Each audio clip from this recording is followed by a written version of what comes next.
Take 3. Yeah, first time, so a girl in my hall knocked on the door and was like, "Oh, we have free food and a meeting and shit like that." But it wasn't mandatory, so I didn't need to go. Second time, I reached the 10-minute limit. Great, right? So it was just like lame sauce, and they cut me off mid sentence. Um, yeah. Hi Ben. um, God, I look so weird. What the fuck? Anyway, it's night now, as you can see, which is why my lamp is on. Chicka chicka yeah chicka.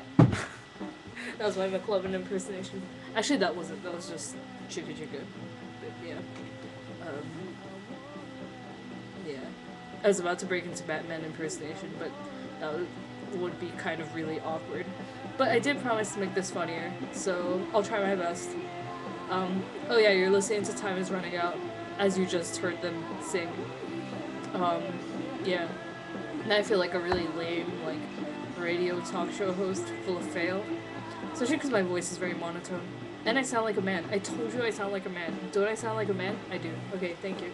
But yeah, so this second video cast that I'm making on the same day that I made my first video cast, mainly because I don't have a life, and yeah, I just don't have a life. Well, I do, but I'd rather do this than have to do, like, calculus or socialize with the lame, smelly people on my floor. Sorry, I'm a bit chilly, but I had to keep my window open there because I came back from psych and the room was, like, obnoxiously hot and it smelled weird. It's my she's not here. Obviously, that'd be really awkward if I was talking to the computer and she was in here, like, doing her, like, I don't know, sniffing her clothes or whatever. Anyway, so this video cast, can't talk, is about muses. Not the band, necessarily, although there should be a podcast dedicated to that, but rather writing muses. I can't believe I said that. That sounded like, rather writing muses, you know? I should have, like, a British voiceover machine, and then it should just, like, channel my voice and make it all British. Because, like, everything sounds important when it's in British, you know? Like, you could be talking about, like, pancakes covered in dog shit, and it'd still be like, wow, that is really profound. It'd be like, sloppy joes? No, that's not pancakes, is it? Huh. Pancakes covered in dog shit, you know? Like, that sounds really profound, you know? Anyway, sorry about that awkward pause and that awkward British, like, interlude. Anyway, what I'm trying to say is Britain is awesome. I wish I was British, but that'd be awkward because I'm Asian. I wish I at least had, like, a British accent. That'd be really badass. Like, oh wow, you're Asian and you live in New York, but you have a British accent? Like, that's awesome. It'd be like, diversity, you know? Oh, yeah. Diversity is key in the world. But that's not what I'm here to talk to you about. As I was saying, Liz had posted on the comment box saying that she wanted to know how I... Wait, let me get the question. No, wrong site. I know what you're thinking. That the only window I should have open is Otro. Okay. I quote. Oh, Starlight! Okay. Nemo, how do you keep all your characters' muses alive? And do you find yourself not able to keep up with thread goodness? For the two of you, how did you get to be so awesome? Okay, that last question Danny and I will answer together because she makes the awesome in awesomeness. I make the ness, you know? Like, I nounize the noun. No, awesome's not... You know what? Don't judge me. I'm Asian, okay? English is technically my second language, so don't judge, blah blah. Anyway. Okay, but the first two questions I can answer because they were addressed to Nemo, me. So, how do I have, like, ADD? How do I keep my muses alive? Well, when I make the characters, I try to make sure that they are Awkward hiccup. It's Diet Coke. I try to make sure that they are all different muses. Like, if I were to make, say, if I had Rosalind, and if I had a lawyer character who was stubborn and never backed down from arguments, aka was basically another Rosalind, I wouldn't be able to keep up. Because I'd be like, wait, I feel repetitive, and like, even if they have different histories, I'd still be like, and that'd be lame. But, yeah. Um, I just try to diversify my characters. I told you diversify was a keyword. Such a smart kid sometimes. No, I'm kidding. Anyway, but yeah, diversity is key.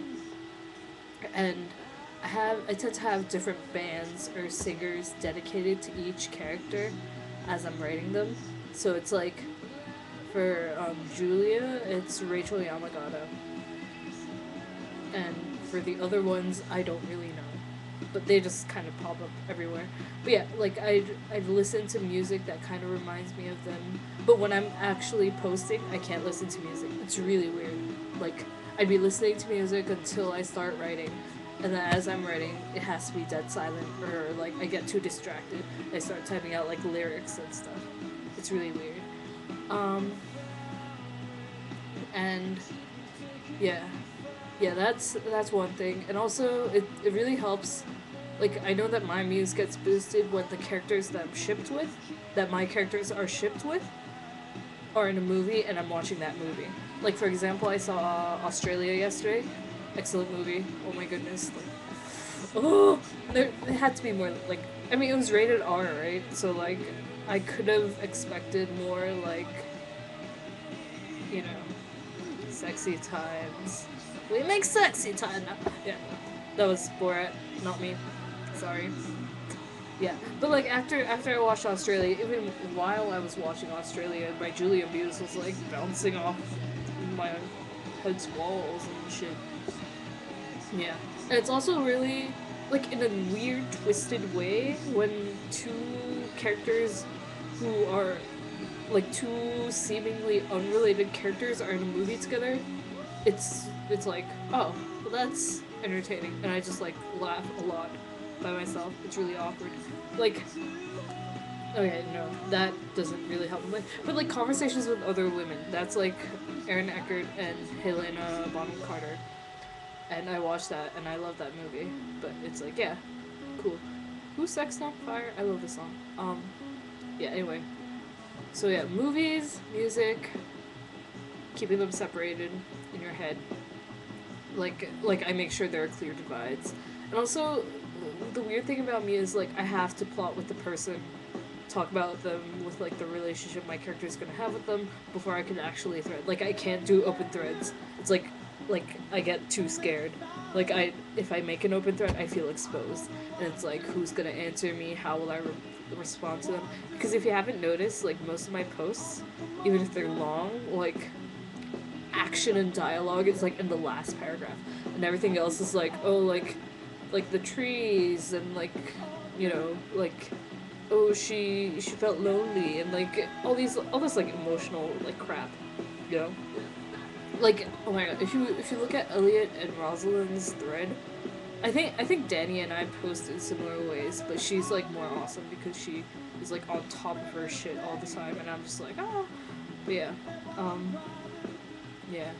But yeah, like, we're basically the same way. Like, we do a lot of emotion, and then there's, like, dialogue and, like, action.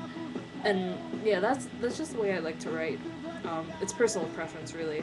So, like, if I don't plot with the character, I don't know what sort of emotions to write about, so it's really awkward. I have, like, 40 seconds left. Okay, and also thread trackers are cool, too. I like making graphics, so it's really fun to do, and, yeah, it's very helpful to keep you on top of your shit. Yeah, and I do sometimes go museless, which is why sometimes I don't post for like 3 days, and it's just like la la la, and I'm like on the C box and like doing shit like this. Like right now, I don't have muse. It's really bad, but I'll force it out somehow, like constipation, laxatives. Anyway, 5, 4, 3, 2, 1. Okay, love you guys.